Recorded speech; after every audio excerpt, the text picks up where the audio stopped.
મોરવા Hadaf police રાત્રિ દરમિયાન પેટ્રોલિંગમાં રજાયતા ગામેથી pickup સાથે 4 ચોરો સેટિંગની 34 પ્લેટો ચોરી કરતા કુલ 2,70,000નો મુદ્દામાલ ઝડપી પાડ્યો છે।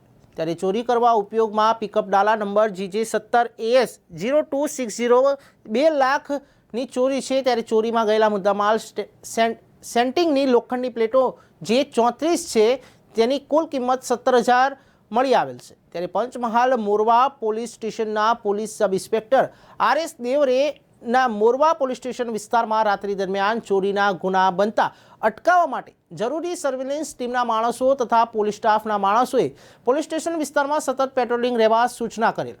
ત્યારે રાત્રિ દરમિયાન 1:15 વાગ્યાના સમયે પોલીસ સ્ટેશન ખાતે ટેલિફોન વધી આવેલ કે 4 જેટલા ચોર ઈસમો એક સફેદ કલરનું પિકઅપ ડાલો લઈ રજાયતા છે। ત્યારે ગામે કબીર મંદિર ફળિયામાં રહેતા દલસુખભાઈ નારસિંહભાઈ ભુરિયા આંગણામાં મૂકેલ સેન્ટિંગની પ્લેટો ચોરી કરી પિકઅપ ડાલામાં ભરી પિકઅપ ડાલો લઈ રજાયતાથી મોરવા તરફ આવે છે। જે ટેલિફોન વધી આધારે પોલીસ સબ ઇન્સ્પેક્ટર RS દેવરે તથા નાઇટ પેટ્રોલિંગમાં રહેલ પોલીસ સ્ટાફના માણસોએ ખાનગી તથા સરકારી વાહનોમાં વોચ તપાસ ફુવાઝેર ચોકડી પાસે આવતા વણવાળું પિકઅપ ડાલુ આવતા પકડવા માટે પીછો કરતા પિકઅપ ડાલુ કુવાઝર થઈ રણધીકપુરા તરફ ભાગવા લાગતા ગોધરા કંટ્રોલ મારફતે દાહોદ કંટ્રોલને જાણ કરી નાકાબંધી કરવા જણાવી હતી। ત્યારે પિકઅપ ડાલાને પકડવા માટે ખાનગી તથા સરકારી વાહનોથી પીછો કરતા ચોર ઈસમને પિકઅપ ડાલુ લઈ દાહોદ જિલ્લાના રણધીકપુરા થઈ પીપલોદ તરફ ભાગવા લાગેલ અને પીપલોદથી ગામે